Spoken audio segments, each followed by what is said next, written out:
Agora, Sidney, falando sobre a ideia do site, como é que surgiu a ideia? Eu quero fazer meu próprio site, meu próprio portal de notícias. Como é que surgiu a ideia do SRZD? O meu filho, Francisco Rezende, que teve até um período na Globo também, o Chico Torcedor, né? E o Francisco falou comigo: olha, pai, você já trabalhou em jornal, em rádio e tal, você tem que trabalhar na internet, você tem que se ligar nisso, porque daqui pra frente é internet, então você tem que se interessar por isso. E aí eu descobri que para ter um blog tinha que hospedar num site. Falei, bom, então eu tenho que criar um site para botar o blog dentro. E aí nasceu desta forma, quer dizer, nasceu de uma impossibilidade, né? E hoje, graças a Deus, nós temos aí esses milhões de leitores, é um portal muito acessado, agradeço muito a você que nos assiste. Você, se não conhecer, você pode botar sidneyrezende.com ou srzd.com, como o Gavião já falou aqui no início, quer dizer, o sidneyrezende.com chega lá também, e aí você vai encontrar notícias sobre tudo e notícias do carnaval também, que é uma área que a gente cobre todos os dias do ano. Nós somos aí bem conhecidos por darmos notícias sobre o mundo do carnaval do Rio, São Paulo e outras capitais. É uma honra para nós. O carnaval é muito polêmico, né? Tem resultados, por exemplo, a Beija-Flor foi campeã esse ano, mas tem gente que contestou o resultado da Beija-Flor. O carnaval, esse quesito de júri, é tão polêmico quanto uma eleição para presidente da República?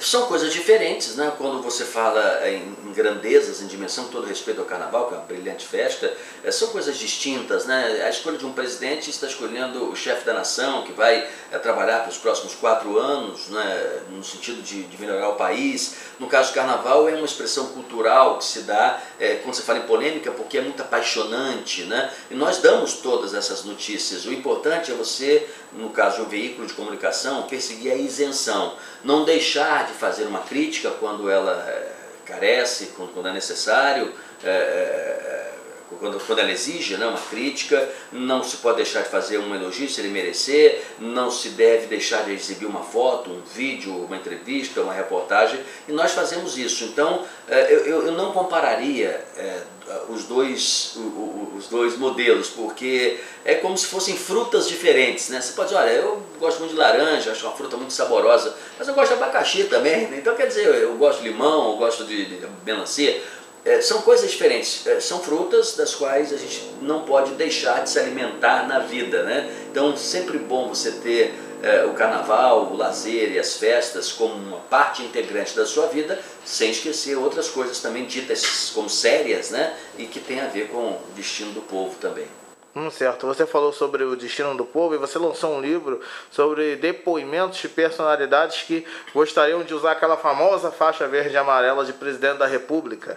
Como é que surgiu a ideia desse livro de depoimentos de quem gostaria de ser presidente? Você está se referindo ao livro Ah, Se Eu Fosse Presidente, meu trabalho mais recente, e de fato eu imito a minha opinião, né, o que eu faria se fosse presidente, e também fui buscar a opinião de outros tantos brasileiros, quase 70 brasileiros ilustres, famosos. Eu fui buscar a opinião deles porque eu acho que a gente tem que começar a discutir o Brasil de maneira proativa, construtiva, positiva, deixar um pouco brigas, rusgas, picuinhas para trás e dizer assim, o que a gente quer para o nosso país de mais importante. Eu sei que em geral, educação, saúde, transporte, segurança, eu sei que esses temas acabam nos atraindo, né? E foram temas citados também no livro, mas o como, de que forma, o que a gente faz primeiro, não dá para fazer tudo ao mesmo tempo. É uma oportunidade que a gente tem de reencontrar opiniões sobre o nosso país. Você que está aí me assistindo, passar a abraçar mais o Brasil, trazer para nós, não deixar para os políticos só não. O Brasil é algo muito importante, nosso país é muito importante, para deixar só para um segmento da sociedade, né? São os políticos profissionais, nada disso, o país é nosso, vamos interferir nesse país para melhorá-lo, né? Sim, Sidney, com certeza, todo brasileiro tem o direito de lutar pelas melhorias do país. Eu sempre mantive uma identidade popular, quer dizer, eu tenho muita preocupação com os brasileiros chamados desvalidos, não, mais pobres, ou que têm mais dificuldades, menos oportunidades. Eu gostaria de, ao término da minha carreira, estou aí já perto de me aposentar, né, que ao olhar para trás, os mais jovens um dia que se interessam em saber o que eu fiz, ou me perguntam, né, as pessoas esquecem muito também, um dia me perguntar, né, estou lá velhinho, sentado num banco de praça, alguém pergunta, o que você fez na vida e tal. Eu tenho muita honra, terei muita honra, né, de dizer que eu dediquei a minha carreira para os mais pobres. O que foi mais difícil para você?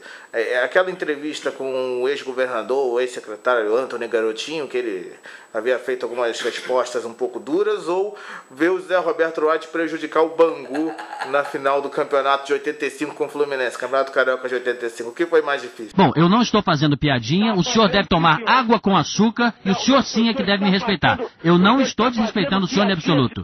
O senhor repórter que tem responsabilidade com a opinião pública, com os seus ouvintes e deve respeitar os seus ouvintes. O que ocorreu ali é que ele estava nervoso e eu entendo que um secretário de segurança, vale para ele na época, vale para o secretário atual, vale para o secretário futuro, né? Essa área de segurança é uma área muito sensível, muito tensa, muito difícil. Eu imagino a dificuldade desses homens para dormirem em paz, porque você tem que decidir muita coisa e cuidar da segurança de uma população, estamos falando aí de milhões. Então ele estava num dia assim, muito nervoso e eu também como entrevistador não posso permitir, né, que haja uma falta de respeito. E eu tenho a impressão que isso está superado, ou se não está ainda totalmente, deve ficar superado, porque não é um bom exemplo que nós damos. Em relação ao Bangu, eu sou banguense mesmo, porque eu nasci em Campo Grande, Mato Grosso do Sul, fui morar em Bangu na minha infância, e na época tinha, de criança, vergonha de dizer que era Bangu, porque todo mundo era chamado time grande, né? Flamengo, Vasco, Fluminense, Botafogo. Depois, quando eu cresci um pouquinho mais, vou assumir que eu gosto do Bangu, acho as cores bonitas, acho o time simpático, vou torcer por ele. E em relação ao Wright, que é um cara que eu conheço e gosto, inclusive, o juiz tem esse hábito, né? Tem esse risco, né? Ele não tem replay, ele é humano, então ele acerta muito, mas erra também. Isso é da emoção do espetáculo, não tem nenhuma raiva em relação a ele. E também não sou daqueles que acham que o juiz deve roubar a favor, não. Então, não estou falando Wright, estou no outro caso, né? Qualquer, você fala, não, então eu gostaria que o juiz garfasse o time adversário para eu ganhar. Não, eu gosto de ganhar na moral. E acho bacana a gente torcer por um clube que não seja necessariamente aquele que todo mundo prefira, né? E o Bangu é bem simpático. Sim, você deve ter muitas histórias, além desse episódio que o Bangu foi vice-campeão carioca 85, você deve lembrar de outros episódios também com o time do Bangu em grandes momentos de futebol do Rio. Olha, eu vou contar uma história muito marcante, se deu em Moça Bonita, né, que é o estádio do Bangu. Eu era criança e lá era menino, né? Não tão criança assim, né? Porque, enfim, já era um pouquinho grandinho, mas menino ainda. Eu tive o prazer de ver o João Saldanha fazer um treino com a seleção brasileira, que mais tarde veio a ser campeã de 70, né? Primeira campeã, tricampeã do mundo, tricampeã do mundo. Com o Pelé, né? Com o Pelé, então, e o Pelé estava lá. Quer dizer, aquele elenco todo, Paulo César, Pelé, todos eles estavam, os grandes craques, o César Cajuda, estou falando, Riverino. A seleção praticamente mudou muito pouco com a chegada do Zagallo. A base da seleção estava ali naquele treino e eu vi o Pelé de pertinho. Você imagina o que significa para um garoto ver o Pelé que ainda atuava, né? Hoje o Pelé é um senhor, né? O Pelé hoje é uma lenda. Hoje a criançada ouve dizer como é que o Pelé jogava. Olha, Pelé não se compara com nenhum outro grande jogador que a gente conheça. O Messi, o Neymar, o Cristiano Ronaldo, não se comparam a Pelé. Se você vê a quantidade de títulos que o Pelé ganhou com o Santos, Pelé ganhou com a seleção brasileira, Pelé ganhou no Cosmos, Pelé foi vitorioso sempre, Pelé marcou uma quantidade de gols que ninguém se igualou ainda, Pelé fazia jogadas memoráveis que redundavam em gols ou somente em espetáculo. Pelé já foi expulso por um juiz num jogo no exterior e a torcida pediu para ele voltar e o juiz foi demitido do cargo, trocaram o juiz e o Pelé voltou para jogar. Quer dizer, casos que só acontecem com um grande e extraordinário atleta, um sujeito realmente iluminado, um atleta para todo e sempre. E eu vi o Pelé lá, para mim aquilo foi muito impactante. É difícil ver o futebol brasileiro que ganhou o tetracampeonato, ganhou o pentacampeonato, em 20 anos sofreu uma goleada tão, podemos dizer, impactante como foi aquele dia, 7-1. Claro, você que está me assistindo, você está me vendo, não está vendo o entrevistador, que é um menino, um garoto, né? Imagine para mim que tive a oportunidade de fato de ver seleções campeãs mais de uma vez, porque falamos aqui da seleção de 70, né, que foi campeã, e as demais, todas essas eu assisti a seleção brasileira vencer. Realmente você vê gerações vitoriosas, né, dando esses títulos para o Brasil, e hoje você compara as experiências que nós estamos colhendo, há de se convir que nós precisamos pensar direitinho, que não tem mais aquela supremacia do futebol brasileiro. É um grande futebol, mas ocorreram evoluções nos outros países, e tanto é que esses países estão colhendo esses frutos. A Espanha é um exemplo, a Alemanha agora é mais a era da Alemanha do que da Espanha, é verdade, aquela geração espanhola parece que já está indo embora. Então nós precisamos acordar, realmente é difícil, mas é uma oportunidade da gente fazer renovações também, não só de pessoas, não. A gente está achando que a culpa é porque aqueles meninos lá não eram tão bons, vamos botar então garotos mais novos que vai melhorar. Não, não é isso, tem que mudar a concepção do futebol brasileiro, a estrutura do futebol brasileiro para voltar a dar alegria. Eu não sou especialista em esporte, mas estou falando aqui como torcedor. Como é que você vê o Rio de Janeiro no próximo ano, nas Olimpíadas, tendo obras, mudanças de trânsito, de transporte, para que o Rio de Janeiro possa receber as Olimpíadas? Como é que você vê as Olimpíadas no Rio de Janeiro? As Olimpíadas vão trazer um grande alento, vai ser um espetáculo muito bonito, marcante, histórico. A minha preocupação se dá, mas depois de 17 em diante, porque aí nós vamos precisar já pensar agora o que nós faremos depois das Olimpíadas, na verdade. Te dar um exemplo, você falou sobre as obras e vai ao mesmo tempo dizer, mas não é um legado, se as obras ficarem prontas antes da Olimpíada isso não é bom. Você tem razão, mas por exemplo, construíram-se hotéis novos que ainda estão, alguns ainda em construção, outros já prontos, com uma oferta de quartos maior. Isso é bom? Isso é ótimo. Isso vai ser útil durante o período das Olimpíadas, sem dúvida alguma. E quando terminar as Olimpíadas, será que os quartos vão ficar ocupados ou vazios?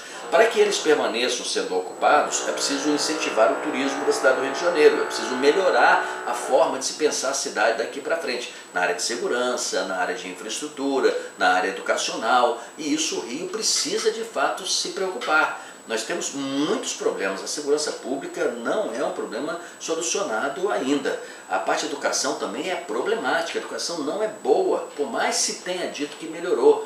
Eu acredito que tenha melhorado, é verdade, mas é preciso melhorar mais e mais rápido. Então nós precisamos nos preocupar, nem com 2016, também, mas com 2017 em diante. 2017, 2018... Isso, claro. Que o Rio seja excelente em todos os segmentos, saúde, educação. Sem dúvida alguma, acho que nós temos que dar nossa contribuição e gerar emprego, né? O que nós fazemos aqui no nosso portal, você está me entrevistando na minha sala aqui, é gerar emprego.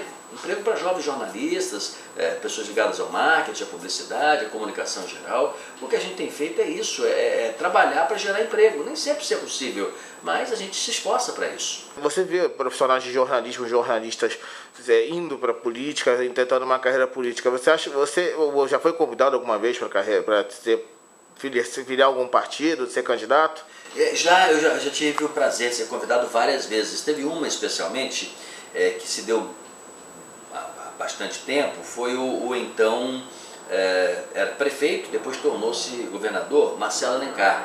Marcelo Alencar me chamou no Palácio, desculpa, ele já era governador, foi no Palácio Guanabara, ele já era governador.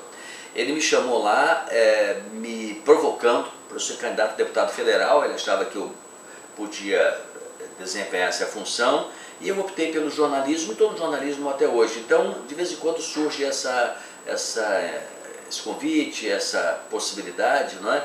E até hoje eu optei pelo jornalismo, mas qualquer cidadão acho que tem todo o direito, meus colegas que deixaram a profissão para se transformarem em políticos, eu respeito muito, acho que é uma decisão e torço para que eles façam sempre um bom trabalho. E nas considerações finais eu gostaria de fazer uma pergunta, você mandando uma mensagem para o Carioca, o que você poderia dizer sobre o futuro do Rio de Janeiro para frente, depois das Olimpíadas, com a luta do Carioca para as melhorias que o Rio merece? Eu vou encerrar com uma frase de um publicitário chamado Robert Orben, que eu encerro as minhas palestras quando eu sou convidado aí como conferencista pelo Brasil. A frase é muito curiosa, diz o seguinte: todos os dias eu acordo e vou ver a lista dos homens mais ricos da revista Forbes. Como eu não encontro o meu nome, eu vou trabalhar. Então, para você carioca, para você brasileiro, né, que a gente tem que todos os dias, né, se esforçar para ganhar o nosso ganha-pão, né, que a gente tenha esse espírito, né, ao invés de reclamar, vamos trabalhar, vamos fazer a nossa parte, vamos cobrar também para que o nosso companheiro do lado faça a parte dele, mas antes de tudo fazer a nossa, quer dizer, trabalhar duro, trabalhar bem, trabalhar sério, ser honesto, ser ético, que não tem outro jeito, o resultado vem e é sempre bom. Sidney, muito obrigado aí pela atenção, por aceitar o nosso convite, muito sucesso na televisão e também na USRZD. Muito obrigado, você também.